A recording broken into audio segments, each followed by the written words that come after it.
Hello everyone, स्वागत है आप सभी का ऑनलाइन स्टडी में। इस वीडियो में हम बात करेंगे बिहार एसएससी और साथ ही साथ फॉरेस्टर एग्जाम्स के लिए प्रैक्टिस सेट 2। अगर आपने इससे पहले का जो सेट 1 था, अगर आपने उसको नहीं देखा तो जाकर के ज़रूर देखें, जो कि यहाँ पे 50 एमसीक्यू के साथ आपको काफ़ी अच्छे तरीके से क्वेश्चंस दिए जा रहे हैं, जो कि एग्जाम्स में आपको काफ़ी हेल्प करेगा। तो इस वीडियो के साथ साथ उस वीडियो को भी ज़रूर देख लीजिएगा। तो चलिए शुरू करते हैं और देखते हैं कि आज की इस वीडियो में आपकी स्कोरिंग क्या रहती है।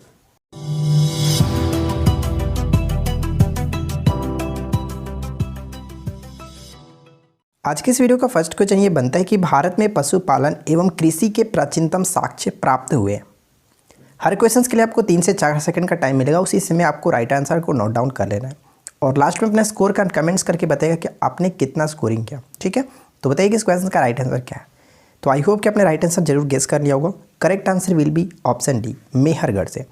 सेकेंड क्वेश्चन क्या कह रहा है कि निम्नलिखित अंग्रेजों में से किसे जहांगीर ने खान की उपाधि से सम्मानित किया था। बताइए कि खान की उपाधि किसे दिया गया था जहांगीर के द्वारा। तो करेक्ट आंसर होगा ऑप्शन ए, हॉकिंस को। ठीक है, थर्ड क्वेश्चन नंबर 3 दिया गया कि निम्नलिखित में से प्रथम कर्नाटक युद्ध का कौन सा तत्कालिक कारण था। तो इस क्वेश्चन का राइट आंसर हो जाता है ऑप्शन डी, अंग्रेजों द्वारा फ्रांसीसी जहाजों का अधिग्रहण। ऑप्शन हम यहाँ पे डी को टिक करेंगे। क्वेश्चन नंबर 4 दिया गया कि ओजोन परत के संरक्षण के लिए अंतर्राष्ट्रीय दिवस, जिसको विश्व ओजोन दिवस के रूप में मनाया जाता है, तो 2020 की थीम क्या रही, यानी विश्व ओजोन दिवस 2020 की थीम क्या रही। तो इस क्वेश्चन का राइट आंसर हो जाएगा option B, ozone for life. Option B will be correct answer. आपको पता है कि प्रत्येक वर्ष मनाया कब जाता है, 16 सितंबर को मनाया जाता है। ठीक है, ये इंपॉर्टेंट होगा, ध्यान रखिएगा। चलिए क्वेश्चन नंबर 5 में क्या दिया गया कि पेटीएम फर्स्ट गेम्स ने किस पूर्व भारतीय क्रिकेटर को अपना ब्रांड एम्बेसडर बनाया। काफ़ी इंपॉर्टेंट क्वेश्चन है। पेटीएम फर्स्ट गेम्स ने हाल ही में अपना जो ब्रांड एम्बेसडर बनाया किसे, तो सचिन तेंदुलकर को। ऑप्शन हम यहाँ पे डी को टिक करेंगे। ठीक है, चलिए नेक्स्ट क्वेश्चन देखिए। क्वेश्चन नंबर 6 कह रहा है कि मयूर सिंहासन पर बैठने वाला अंतिम मुगल सम्राट कौन था। ध्यान दीजिएगा, मयूर सिंहासन पर बैठने वाला अंतिम मुगल शासक की बात की जा रही है। तो इस क्वेश्चन का राइट आंसर हो जाता है ऑप्शन डी, यानी मोहम्मद शाह। ठीक है, मोहम्मद शाह बिल्कुल सही आंसर हो जाता है। हाल ही में जापान के नए प्रधानमंत्री के रूप में किसे चुना गया। तो इस क्वेश्चन का राइट आंसर हो जाता है ऑप्शन ए, यानी Yoshihide Suga. Option A will be right answer. Next question क्या कह रहे हैं कि मुगल प्रशासन में मुहत्सिब था। मुगल प्रशासन में मुहत्सिब कौन था। तो इस क्वेश्चन का करेक्ट आंसर होगा ऑप्शन सी, लोक आचरण अधिकारी को कहा जाता था मुहत्सिब। ठीक है, नेक्स्ट क्वेश्चन। दक्षिण भारत में नीलगिरी पहाड़ियों के दक्षिणी छोर पर स्थित पास को कहा जाता है। दक्षिणी भारत में नीलगिरी पहाड़ियों के दक्षिण छोर पर स्थित पास को क्या कहते हैं। तो सही आंसर होगा पालघाट दर्रा। ठीक है, कभी कभी पूछा था कि पालघाट दर्रा किसको किसको जोड़ता है, तो ध्यान रखिएगा, कोचीन को कोयम्बटूर से जोड़ता है। नेक्स्ट क्वेश्चन नंबर 10 दिया गया कि एक विद्युत सर्किट में एक फ्यूज तार का उपयोग किया जाता है। तो मैं आपको बता दूं कि इस क्वेश्चन का सही आंसर क्या होगा कि सर्किट में प्रवाहित होने वाली अधिक विद्युत को रोकने के लिए प्रयोग किया जाता है फ्यूज तार का। ठीक है, ऑप्शन सी बिल्कुल सही आंसर हो जाता है। चलिए अगला क्वेश्चन कह रहा है कि समवर्ती सूची के विषय पर केंद्र एवं राज्य सरकारों द्वारा बनाए गए कानून में विरोध होने पर क्या होगा। देखिए, समवर्ती सूची में अगर विषय पर कानून बनता है किसी विषय पर केंद्र और राज्यों के बीच और उसमें विवाद हो जाता है, तो जो कानून बनता है वो केंद्र द्वारा बनाए गए कानून में ही प्रचलित होगा। यानी जो केंद्र के द्वारा जो कानून बनाया गया है उसी को प्रचलन में लिया जाता है, प्रचलित किया जाता है। ऑप्शन बी को टिक करेंगे। अगला क्वेश्चन क्या कह रहा है, उत्तर प्रदेश सरकार ने आगरा के निर्माणाधीन मुगल म्यूजियम का नाम बदलकर किसके नाम पर रखने की घोषणा की है। तो देखिए इस क्वेश्चन का सही आंसर क्या होगा। Right answer will be option B, Chhatrapati Shivaji Maharaj. Option B को टिक करेंगे। ठीक है, अगला क्वेश्चन। नेक्स्ट कह रहा है कि ध्वनि तरंगे किसके कारण प्रतिध्वनि उत्पन्न करती है। जो ध्वनि तरंग है किसके कारण प्रतिध्वनि उत्पन्न करती है, तो परावर्तन के कारण। ऑप्शन सी को यहाँ पे सही करेंगे। चलिए अगला क्वेश्चन कह रहा है कि ऑस्ट्रिया के किस टेनिस खिलाड़ी ने यूएस ओपन जीतकर अपना पहला ग्रैंड स्लैम खिताब जीत लिया है। तो इस क्वेश्चन का करेक्ट आंसर हम किसे टिक करेंगे, या फिर इस क्वेश्चन का डायरेक्ट पूछा भी जा सकता है कि यूएस ओपन जीतने वाले 2020 के यूएस ओपन सिंगल जो विजेता रहे वो कौन रहे। ठीक है, तो मेन सिंगल का खिताब जीता है किसने, तो ऑस्ट्रिया के डोमिनिक थिएम ने। ऑप्शन हम यहाँ पे बी को टिक करेंगे, डोमिनिक थिएम इनका पूरा नाम है और ये जो कि ऑस्ट्रिया से बिलोंग करते हैं। तो ध्यान रखिएगा, काफ़ी अच्छा क्वेश्चन ये बन सकता है। अच्छा, ये पूछा सकता है किसे हरा करके ये जीते, तो ध्यान रखेंगे अलेक्जेंडर जिरेव को हरा करके इन्होंने जीता। चलिए अगला क्वेश्चन क्या कह रहा है कि कौन सा कथन जो कि असत्य है, कौन सा कथन असत्य है। चलिए एक एक करके देखते हैं। इस क्वेश्चन का सही आंसर जो होगा हमारा ऑप्शन सी बिल्कुल सही आंसर होगा कि उपराष्ट्रपति का जो चुनाव होता है भारत के राष्ट्रपति करता है, ये पॉइंट यहाँ पे गलत होगा, लेकिन बाकी के पॉइंट्स में कोई दिक्कत नहीं है, सभी सही है। ठीक है, चलिए अगला क्वेश्चन है कि अगर भारत के राष्ट्रपति के चुनाव में कोई विवाद हो तो उस विवाद को सौंपा जा सकता है, तो करेक्ट आंसर होगा ऑप्शन बी, भारत के सर्वोच्च न्यायालय को। ठीक है, ऑप्शन बी को टिक करेंगे। अगला क्वेश्चन कह रहा है कि भारतीय संविधान भारत के राष्ट्रपति को अधिकार नहीं देता है, निम्नलिखित में से कौन सा अधिकार भारत के राष्ट्रपति को नहीं देता है, बताइए कि क्या होगा इस क्वेश्चन का राइट आंसर। तो देखिए इस क्वेश्चन के सही आंसर की हम बात करें तो ऑप्शन यहाँ पे बी बिल्कुल सही आंसर होगा कि राज्यों के मुख्यमंत्री की नियुक्ति, तो ये हमारा पॉइंट जो कि यहाँ पे गलत हो जाता है, राष्ट्रपति को यह अधिकार नहीं है। नेक्स्ट कह रहा है कि शीतोष्ण कटिबंधीय क्षेत्रों में सामान्यतः किस प्रकार की वर्षा होती है, तो देखिए इस क्वेश्चन का सही आंसर क्या होगा, right answer will be option B, चक्रवातीय वर्षा। ऑप्शन हम बी को यहाँ पे सही करेंगे। आगे की तरफ बढ़ते हैं। अगला क्वेश्चन कह रहा है कि दुनिया का पहला फ्लोटिंग एप्पल स्टोर हाल ही में किस देश में शुरू किया गया, फ्लोटिंग एप्पल स्टोर हाल ही में किस देश में शुरू किया गया। देखिए ये जो स्टोर है वो सिंगापुर में खोला गया, ऑप्शन बी को टिक करेंगे। ये जो स्टोर है सिंगापुर मेरीना स्टैंड्स पर खुला है और यह सिंगापुर के आइकॉनिक स्थानों में से एक है, मेरीना स्टैंड्स। ठीक है, ऑप्शन बी सही होगा।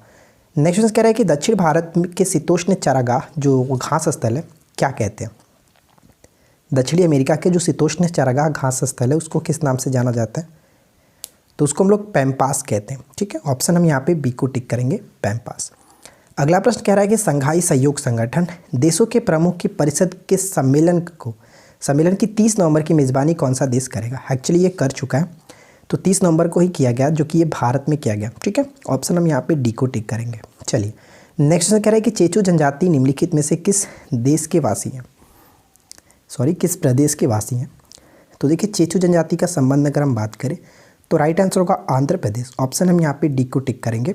ठीक है, अगला प्रश्न नेक्स्ट क्वेश्चन कह रहा है, काफ़ी अच्छा क्वेश्चन, ध्यान दीजिएगा कि निम्नलिखित में से किसको ज्वालामुखी पर्वतमाला कहा जाता है। तो सही आंसर क्या होगा कि ज्वालामुखी पर्वतमाला कहा जाता है प्रशांत कटिबंध। ऑप्शन हम ए को टिक करेंगे। अगला क्वेश्चन से कि नागा, खासी और गारो पहाड़ियाँ स्थित है। तो देखिए इस क्वेश्चन का सही आंसर क्या होगा कि नागा, खासी और गारो पहाड़ियाँ जो स्थित है कहाँ स्थित है, तो पूर्वांचल पर्वतमाला में। ऑप्शन हम ए को टिक करेंगे। अगला क्वेश्चन कह रहा है कि सिंधु नदी की एक सहायक नदी जो हिमाचल प्रदेश से होकर के बहती है, सिंधु नदी की एक सहायक नदी जो हिमाचल प्रदेश से होकर के बहती है, करेक्ट आंसर क्या होगा। तो इस क्वेश्चन का सही आंसर है ऑप्शन ए, सतलज। ठीक है, सतलुज कह सकते हैं। चलिए अगला क्वेश्चन क्या कह रहा है, नेक्स्ट क्वेश्चन है कि निम्नलिखित में से कौन सा भारत में समस्त ब्रिटिश संवैधानिक प्रयोगों में से सबसे अल्पकालिक सिद्ध हुआ। तो देखिए इस क्वेश्चन का सही आंसर हम किसे टिक करेंगे, करेक्ट आंसर होगा option A, government of India act 1919। ठीक है, ऑप्शन ए सही आंसर हो जाता है। अगला प्रश्न है कि ऐसे परमाणु जिनके परमाणु क्रमांक समान परंतु परमाणु भार भिन्न भिन्न होते हैं क्या कहलाते हैं। तो परमाणु क्रमांक तो समान होते हैं लेकिन परमाणु जो भार होता है वो अलग अलग होता है और उसको हम लोग समस्थानिक कहते हैं। ठीक है, आइसोटॉप्स जिसको इंग्लिश में कहते हैं। ऑप्शन बी राइट होगा। गन मेटल एक मिश्र धातु होता है, गन मेटल जो है वो किसका मिश्र धातु होता है, तो सही आंसर क्या होगा, करेक्ट आंसर ऑप्शन ए, यानी हम यहाँ पे कह सकते हैं कि तांबा, टीन और ये जिंक, इन तीनों का मिश्रण होता है। ऑप्शन ए सही होगा। अगला क्वेश्चन है कि प्रकाश में ध्रुवण की घटना से यह सिद्ध होता है कि प्रकाश तरंगे, बताइए क्या होगा, प्रकाश तरंगे हैं। ध्रुवण की घटना से यह सिद्ध होता है कि प्रकाश तरंगे, तो प्रकाश तरंगे अनुप्रस्थ तरंगे होती है। ऑप्शन हम बी को टिक करेंगे, जबकि ध्वनि तरंगे अनुदैर्घ्य तरंगे होती हैं। ठीक है, देखिए नेक्स्ट क्वेश्चन हमारा ये बनता है कि आरएनए का प्रमुख कार्य है, बताइए कि आरएनए का जो प्रमुख कार्य है वो क्या है। तो ये बहुत इंपॉर्टेंट क्वेश्चन है, इसको आप ध्यान में रखेंगे कि प्रोटीन संश्लेषण में सहायता करना आरएनए का प्रमुख कार्य होता है। ठीक है, चलिए अगला प्रश्न ये बनता है कि जातक कहानियों का एक संग्रह है, जातक कहानियों का एक संग्रह है, बताइए। तो देखिए सही आंसर क्या होगा, आई होप कि राइट आंसर आपने गेस कर लिया होगा। जातक कहानियों की बात करें तो बुद्ध के पहले के कई जन्मों से संबंधित है। ऑप्शन हम यहाँ पे डी को टिक करेंगे। ठीक है, नेक्स्ट क्वेश्चन, फॉर्मल्डिहाइड का 40% जो जलीय घोल होता है उसको क्या कहते हैं? फॉर्मल्डिहाइड का 40% जलीय घोल किस नाम से जाना जाता है? तो सही आंसर क्या होगा? फार्मेलिन के नाम से जानते हैं, ऑप्शन सी करेक्ट होगा। अगला प्रश्न कह रहा है कि गामा किरणें किससे बनी होती है? गामा किरणें किससे बनी होती है? तो देखिए यहाँ पे सही आंसर क्या टिक करेंगे? ऑप्शन सी को। गामा किरणें एक प्रकार का विद्युत चुंबकीय तरंग होता है, ऑप्शन हम सी को टिक करेंगे। अगला प्रश्न है कि विश्व का सबसे ऊंचा कहा जाने वाला विश्व शांति स्तूप बिहार में कहाँ है? विश्व का सबसे ऊंचा कहा जाने वाला विश्व शांति स्तूप बिहार में कहाँ है? तो सही आंसर क्या होगा? Right answer will be option C, Rajgir में स्थित है, ऑप्शन सी को टिक करेंगे। अगला प्रश्न है कि नौ नालंदा महाविहार क्या है? नौ नालंदा महाविहार जो है वो क्या है? तो देखिए इस क्वेश्चन का सही आंसर, आई होप कि आपने राइट आंसर गेस किया होगा। Correct answer will be option C, Pali साहित्य और बौद्ध अनुसंधान संस्था है एक प्रकार का नौ नालंदा महाविहार, ठीक है, महाविहार। चलिए नेक्स्ट क्वेश्चन कह रहा है कि एक विधेयक जो संसद में प्रस्तुत किया जाता है कौन सी क्रिया के बाद अधिनियम बन जाता है? तो देखिए इस क्वेश्चन का सही आंसर क्या होगा? जब राष्ट्रपति अपनी सहमति दे देता है तो वो एक अधिनियम बन जाता है, ठीक है, ऑप्शन है यहाँ पे बी को टिक करेंगे। अगर वीडियो अच्छी लग रही है तो वीडियो को लाइक शेयर ज़रूर किया करें। अगला प्रश्न, हमारे संविधान के अनुसार राज्यसभा का कार्यकाल कितना है? तो देखिए राज्यसभा का जो कार्यकाल होता है हम यहाँ पे कह सकते हैं कि समाप्त होने का विषय नहीं है, ठीक है, ऑप्शन हम डी को टिक करेंगे। चलिए अगला क्वेश्चन क्या कह रहा है? अगला प्रश्न ये कह रहा है कि मध्यकाल में बटाई शब्द का अर्थ था। बताइए कि मध्यकाल में बटाई जो शब्द था इसका अर्थ क्या था? तो इस क्वेश्चन का राइट आंसर हम किसे टिक करेंगे? ऑप्शन सी, यानी कि धन कर था, ठीक है, option C will be correct answer. अगला क्वेश्चन कह रहा है कि हुमायूं ने चुनार दुर्ग पर प्रथम बार आक्रमण कब किया था? हुमायूं ने चुनार दुर्ग पर प्रथम बार आक्रमण कब किया था? और ये क्वेश्चन कई बार पूछा गया तो आप इसको अच्छे से ध्यान रखिएगा। Right answer will be option A, 1532 ईस्वी में, ठीक है। चलिए अगला क्वेश्चन क्या कह रहा है कि एक उच्च न्यायालय का न्यायाधीश अपना त्यागपत्र संबोधित करता है। एक उच्च न्यायालय का जो न्यायाधीश होते हैं वो अपना त्यागपत्र किसे संबोधित करता है? तो करेक्ट आंसर क्या होगा? यहाँ पे राइट आंसर हम किसे टिक करेंगे? ऑप्शन ए को टिक करेंगे, यानी कि वो राष्ट्रपति को, ठीक है, अपना त्यागपत्र राष्ट्रपति को संबोधित करता है। नेक्स्ट क्वेश्चन है कि नेवल एयर स्टेशन गरुड़ कहाँ स्थित है? नेवल एयर स्टेशन गरुड़ जो है वो कहाँ स्थित है? तो गरुड़ स्थित है ये कोचीन में, ऑप्शन बी को टिक करेंगे, कोचीन में। चलिए अगला प्रश्न कह रहा है कि निम्नलिखित में से कौन सी नदियाँ बंगाल की खाड़ी में गिरती है? कौन सी नदियाँ बंगाल की खाड़ी में गिरती है?